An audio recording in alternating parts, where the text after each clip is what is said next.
Hello friends, हम लोग evolution of medical practices by the ancient हम लोग देख रहे थे, जिसके पार्ट 1 और पार्ट 2 अपलोड है। पार्ट 1 में हम लोग प्रिमिटिव मेडिसिन के बारे में देखे थे और पार्ट 2 में हम लोगों ने आयुर्वेदा के बारे में देखा था।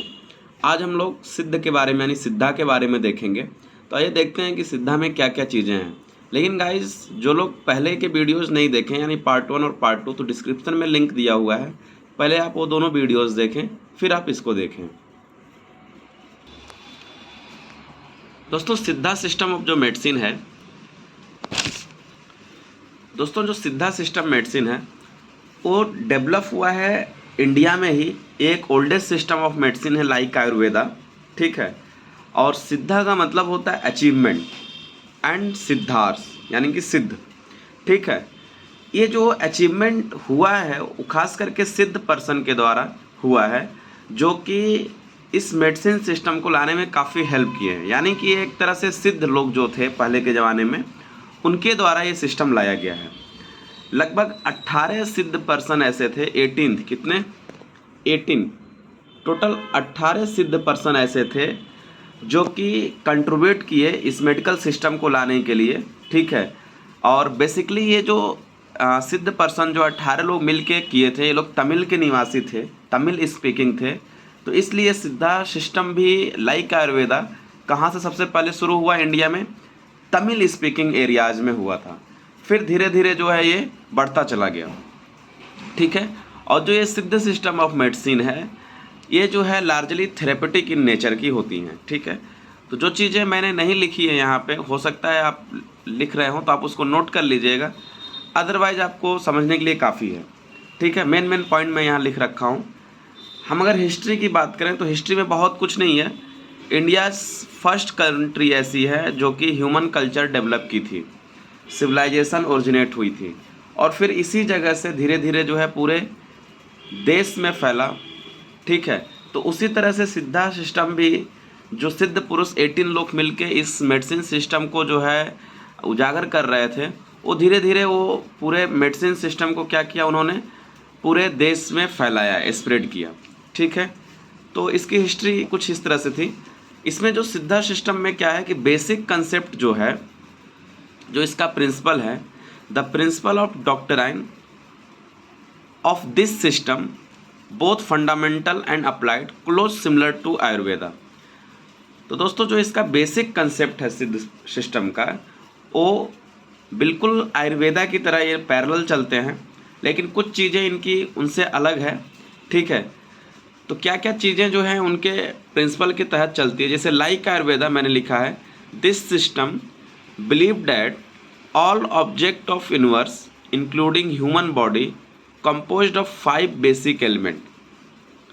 जितनी भी यूनिवर्स में चीज़ें हैं, ठीक है, लिविंग हो या नॉन लिविंग हो, जितनी भी चीज़ें हैं ह्यूमंस को लेके, यूनिवर्स की सारी चीज़ें और साथ में ह्यूमंस भी, वो 5 चीज़ों से मिलके बनी हुई है। वो है earth, water, fire, air and sky, है ना।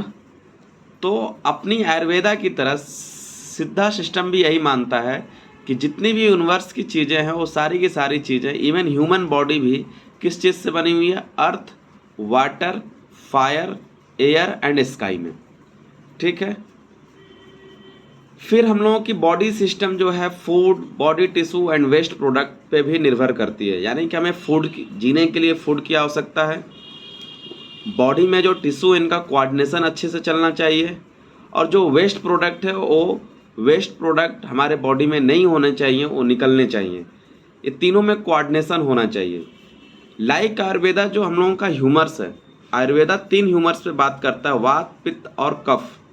जैसा कि हमने लास्ट टाइम पे बताया था आयुर्वेदा में, कि आयुर्वेदा में त्रिदोष थ्योरी चलती है ऑफ डिजीज, जिसमें से वात मतलब विंड होता है, वायु होता है, पित्त मतलब गॉल ब्लैडर से चीज़ें लेनी होती है, जैसे कि फायर और H2O। इसके बारे में मैंने बताया था आयुर्वेदा में कि क्या क्या चीज़ें क्या क्या होती हैं, ठीक है। पित्त मतलब गॉल यानी कि फायर और H2O, और कफ मतलब म्यूकस यानी कि H2O एंड अर्थ का, यानी कि फायर और H2O मिलके पित्त बनाते हैं और H2O और अर्थ मिलके कफ बनाते हैं, और वात मतलब अकेले वायु। तो मैंने ये बोला है कि अगर इन तीनों में अकॉर्डिंग टू आयुर्वेदा अगर इन तीनों में डिसइक्विलिब्रियम होगा, असमंजस नहीं होगा, तो आदमी डिजीज हो जाएगा, यानी कि आदमी को क्या हो जाएगा, कोई ना कोई रोग ग्रसित हो जाएगा। जैसे हम लोग सोरा, सिफिलिस और साइकोसिस को देखते हैं, उसी तरह से आयुर्वेदा एंड सिद्धा मेडिसिन सिस्टम जो है वात, पित्त और कफ को देखती है, यानी विंड, पित्त एंड कफ को देखती है। बिल्कुल उसी के पैरेलल चलती है। अगर इन तीनों में कोई भी डिसइक्विलिब्रियम हुआ तो आदमी को क्या होगा, डिजीज हो जाएगा। ठीक है, तो सेम चीज़ सिद्ध में भी चलती है। अब आइए देखते हैं कि जो सिद्ध मेडिसिन है, मटेरिया मेडिका, वो किन किन चीज़ों से बनी हुई है। तो the use of metals and minerals. जो सिद्धा मटेरिया मेडिका है वो किससे बनी हुई है, मेटल्स और मिनरल से। They are 25 varieties of water soluble inorganic compound. कितने तरह के वाटर सॉल्युबल, 25, जिसको उन्होंने UPPU बोला। ठीक है, तो कितने तरह के वाटर सॉल्युबल इनऑर्गेनिक कंपाउंड थे, 25। ठीक है, इनऑर्गेनिक थे और वाटर सॉल्युबल थे, इस चीज़ का ध्यान रखिएगा। उसके बाद से there are 64 varieties of minerals which do not dissolve into water. 64 varieties के मिनरल्स लिए थे इन्होंने, जो कि वाटर में डिजॉल्व नहीं होते थे, जिसमें से 64 में से 32 नेचुरल थे और रिमेनिंग जो है आर्टिफिशियल थे। ठीक है, तो 32 नेचुरल्स और बाकी सब आर्टिफिशियल थे। टोटल मिला के 64 जो है मिनरल्स लिए गए थे, जो कि वाटर में डिजॉल्व नहीं होते। इनसे हम लोग मेडिसिन बनाए थे, इनकी मटेरिया मेडिका तैयार हुई थी। कुछ मेटल्स भी थे, टोटल 7 मेटल्स इन्होंने रखा था, जिसमें gold, silver, copper, tin, lead और आयरन थे। तो इनकी जो मटेरिया मेडिका थी बेसिकली इन चीज़ों से मिलके तैयार हुई थी।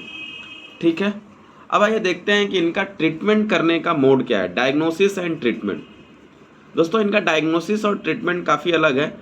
आइडेंटिफाई द कॉज, ये हमेशा लोग कॉज को ढूंढते थे थ्रू एग्जामिनेशन के through of pulse, urine, I, voice, colour of body, tongue, status of digestive system. इनमें से किसी भी चीज़ में अगर गड़बड़ी दिखती थी तो लोग कॉज को ढूंढा करते थे। पल्स चेक करते थे, यूरिन चेक करते थे, आँखों को देखते थे, आवाज़ को सुनते थे, बॉडी का कलर कैसा है, जीभ कैसी है उसकी, ठीक है, और उसकी डाइजेस्टिव सिस्टम कैसा है। यानी कि आप अगर ध्यान से देखें तो ये एक होलिस्टिक अप्रोच है, पूरा पेशेंट को देख रहे हैं एज लाइक होम्योपैथी। हम लोग भी पूरे पेशेंट को एक साथ देखते हैं, एज ए होलिस्टिक अप्रोच अपनाते हैं। ऐसा नहीं है कि एक सिम्टम पे दवा दे देते हैं। तो ये लिखा है मैंने, it is a holistic in approach. They diagnosis involve the study of person. जो डायग्नोसिस करते हैं वो स्टडी ऑफ पर्सन करते हैं एज ए होल, जैसा कि हम लोगों ने करते हैं। जैसे हम लोग पूरा केस टेकिंग करते हैं, वैसे ये लोग भी डायग्नोसिस जो बनाते हैं एज ए होल बनाते हैं, नॉट एज ए डिजीज। ठीक है, तो एज ए होल बनाते हैं, फिर उसके बाद से फिर डिजीज को कंसीडर करते हैं। यानी कि पहले हम लोग होलिस्टिक कंसेप्ट देखेंगे, एज ए पर्सन देखेंगे, फिर डिजीज को देखेंगे। ठीक है, तो उनका ट्रीटमेंट भी इसी बेसिस पे होता है। They give treatment as a whole, they give treatment as a whole patient environment, patient के इन्वायरमेंट, मेंटल फ्रेम, हैबिटेट, कहाँ रह रहा है, रहन सहन, डाइट और फिजियोलॉजिकल कंडीशन, और भी तमाम चीज़ें देखते हैं। यानी कि जैसे हम लोग एज ए होल देखते हैं होम्योपैथी में, उसी तरह से सिद्धा सिस्टम भी एज ए होल देख रहा है, इन्वायरमेंट देख रहा है, मेंटल फ्रेम देख रहा है, हैबिटेट देख रहे हैं, उनके रहन सहन देख रहे हैं, डाइट देख रहे हैं और फिजियोलॉजिकल कंडीशन को देख रहे हैं। यानी कि टोटलिटी बनाने के बाद से दे ट्रीटमेंट एज ए इंडोलाइजिस्टिक। ऐसा नहीं है सिद्धा सिस्टम में कि इस बंदे की ये बीमारी है तो ये दवा दे दो, नहीं, इंडोलॉजिस्टिक है। हर पर्सन की अलग अलग चीफ कंप्लेन के लिए अलग अलग दवाइयाँ हो सकती हैं, क्योंकि ये भी कैसा देख रहे हैं, इंडिविजुअलिस्टिक देख रहे हैं, यानी कि एज ए पर्सन देख रहे हैं, एज ए होल देख रहे हैं। जैसे 2 पर्सन हैं, अगर इनको फीवर हुआ है, सेम बीमारी है, लेकिन हो सकता है इनके भी सिस्टम में दोनों की अलग अलग मेडिसिन आ जाए। इस बात को आप लोग समझिएगा। तो सिद्धा सिस्टम जो था काफ़ी अच्छा है, क्योंकि एज ए इंडिविजुअलिस्टिक देखता है, एज ए पर्सन देखता है, एज ए होल देखता है। ठीक है, तो ये ओवरऑल सिद्धा सिस्टम के बारे में थोड़ा बहुत ओवरव्यू था, बाकी आप अपने रिस्पेक्टिव बुक से पढ़िएगा। दोस्तों हम लोग पढ़ रहे थे evaluation of medical practice by the ancient. ठीक है, तो इसमें हम लोगों ने प्रिमिटिव मेडिसिन देखा, आयुर्वेदिक मेडिसिन देखा और सिद्धा देख लिया। लेकिन ओवरऑल मैं एक चार्ट बना देता हूँ जिसमें बहुत से लोगों के एग्जामिनर्स या फिर बहुत सी चीज़ें जो है हम यहाँ टोटल नहीं बता सकते हैं। तो आइए देखते हैं कि इसमें कौन कौन सी चीज़ें और हैं।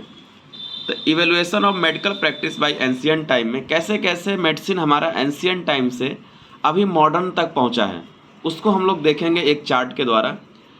तो medicine in the ancient time, सबसे पुरानी मेडिसिन जो आई थी, प्रिमिटिव मेडिसिन जो आई थी प्री हिस्टोरिक एरा से, वो क्या है, medicine in the ancient time.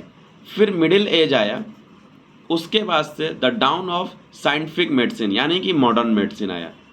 फिर साइंटिफिक मेडिसिन आया, यानी सबसे लास्ट में जो अभी चल रहा है वो कौन सा मेडिसिन चल रहा है, साइंटिफिक मेडिसिन चल रहा है, या फिर यूँ कहिए मॉडर्न टाइम चल रहा है। तो आइए एक एक करके देखते हैं कि कौन से एराज में कौन कौन सी मेडिसिन सिस्टम आई थी। तो जो एंशिएंट टाइम थी, प्रिमिटिव यानी कि प्री हिस्टोरिक एरा जो था, उसमें जो सबसे पहली मेडिसिन सिस्टम आई थी वो आई थी प्रिमिटिव मेडिसिन। इसकी वीडियोज फर्स्ट पार्ट में अपलोड है। प्रिमिटिव मेडिसिन जाने के बाद से जो आई थी वो है आयुर्वेदा आई थी, और सिद्धा लगभग दोनों एक दूसरे के पैरेलल आए थे। ठीक है, इसकी भी नॉलेज हमने दे दिया, आयुर्वेदा एंड सिद्धा। ठीक है, उसके बाद से आपकी चाइनीज मेडिसिन आई थी थर्ड नंबर पे, और फोर्थ नंबर पे इजिप्टियन मेडिसिन आई थी, इजिप्टियन। ठीक है, कभी कभी इसके बारे में शॉर्ट नोट पूछ लेता है, तो आप ज़रा इसको देख लीजिएगा। चाइनीज मेडिसिन आई, उसके बाद से इजिप्टियन आई, फिर मीजोपोटामियन आई, फिर ग्रीक मेडिसिन आई, फिर अलेक्जेंड्रियन मेडिसिन आई, फिर रोमन आई। ठीक है, यानी कि जो एंशिएंट टाइम में जितनी भी मेडिसिन आई थी उसमें से कुछ मेडिसिन का मतलब है पूरा एक इसी सीक्वेंस में आपको लिखना होगा कि प्रिमिटिव मेडिसिन के बाद से आयुर्वेदा, आयुर्वेदा के बाद से चाइनीज, फिर इजिप्टियन, मीजोपोटामियन, फिर ग्रीक, फिर अलेक्जेंड्रियन, फिर रोमन। ठीक है, तो आपको इसी सीरीज में लिखना होगा। फिर उसके बाद से जो आया मिडिल टाइम। ठीक है, एंशिएंट के बाद से मिडिल टाइम, इसको मिडिवियल एज बोला जाता है। ठीक है, ये 500 से लेके 1500 एडी के बीच में आया था। ठीक है, इसको डार्क एज ऑफ मेडिसिन बोला जाता है, मिडिल एज को, क्योंकि इसमें बहुत से डार्क एज इसलिए बोला जाता है क्योंकि इसमें जो है मेडिसिन का बहुत ही ज़्यादा सर्च नहीं हुआ था, कोई खास सर्च नहीं हुआ था, लोग ध्यान नहीं दिए थे या सर्च नहीं हुआ था। ठीक है, लोग पुराने ही मेडिसिन सिस्टम को अभी भी यहाँ फॉलो कर रहे थे, कोई नई मेडिसिन का सर्च नहीं हुआ था। बस एक मेडिसिन सिस्टम जो आई थी वो थी अरेबियन मेडिसिन। ठीक है, तो इसलिए बहुत इसमें सर्च नहीं हुआ, मान के चलिए कुछ भी नहीं हुआ, इसलिए इसको डार्क एज ऑफ मेडिसिन बोला जाता है। जो पहले से चल रही थी वही अभी भी चल रही थी। फिर उसके बाद से आपका आया the down of scientific medicine, है ना, जिसमें हम लोगों ने देखा था, इसमें जो मेडिसिन सिस्टम आई थी, द रेनिसेंस आई थी। रेनिसेंस आई थी शुरू में सबसे ज़्यादा साइंटिफिक, पहली बार साइंटिफिक मेडिसिन का कुछ कंसेप्ट लेके आई थी, वो मेडिसिन सिस्टम थी द रेनिसेंस। उसके बाद से 18th और 19th सेंचुरी आई थी medicine system, 18th and 19th century medicine, इसका नाम ही वही है। ठीक है, फिर उसके बाद से अभी जो चल रही है मॉडर्न मेडिसिन चल रही है, यानी 19th सेंचुरी ऑनवर्ड्स। ठीक है, यानी 19th सेंचुरी से जो भी मेडिसिन आ रही है वो मॉडर्न मेडिसिन के अंतर्गत आ रही है, और ये पूरी तरह से कैसी है, साइंटिफिक नेचर की है, यानी कि पूरी तरह से साइंटिफिक है, ऐसा नहीं है कि कोई भी चीज़ें हवा में बात की गई हो। ठीक है, तो ये ओवरऑल आप ठीक से देख लीजिए, इसका चार्ट बना लीजिएगा।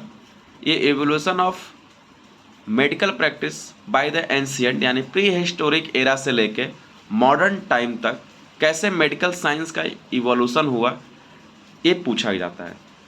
और दोस्तों मैं बता दूं, ये जो 3 पार्ट में आपको ज़रूर वीडियो थोड़ा लंबा हो गया होगा, लेकिन इसमें से आजकल बहुत से शॉर्ट नोट पूछे जा रहे हैं, मतलब ये ट्रेडिशनल चल गया है 2017 से 2017 से, किससे एक ना एक क्वेश्चन 20 नंबर में ज़रूर पूछा जा रहा है। और दोस्तों ये ऐसा क्वेश्चन है जिसमें आपको आएगा तभी आप लिख पाओगे, इसमें कोई ऐसा नहीं है कि आपको पता नहीं होगा कि इसमें आयुर्वेदा के बारे में लिखा है, इसमें सिद्धा के बारे में लिखना है, प्रिमिटिव मेडिसिन के बारे में लिखना है। तो आप ऐसे बनाने की कोशिश करोगे तो गलत हो जाएगा पूरी तरह से क्वेश्चन, ठीक है। इसलिए इसको ध्यान से देखिए। बाकी सब चीज़ मैंने बता दिया है। ओके गाइस, वीडियो पसंद आया तो लाइक करिएगा, शेयर करिएगा, चैनल पर नए हैं तो सब्सक्राइब करिएगा। दोस्तों हमारे चैनल पे बहुत सारे वीडियोस अपलोड हैं होम्योपैथी से रिलेटेड, मैट्रिया मेडिका से रिलेटेड, रूब्रिक्स से रिलेटेड। और दोस्तों मैंने बिल्कुल एक अलग से एक्सरे पढ़ा के रखा है मैंने, आप ज़रूर जाइए। एक्सरे की टोटल शायद 11 पार्ट हैं। आप नॉर्मल एक्सरे से लेके डिजीज एक्सरे तक के सारे पार्ट्स में मैंने बताया है एक एक करके, तो आप उस वीडियोस को ज़रूर देखिए, ठीक है गाइस। Thank you guys.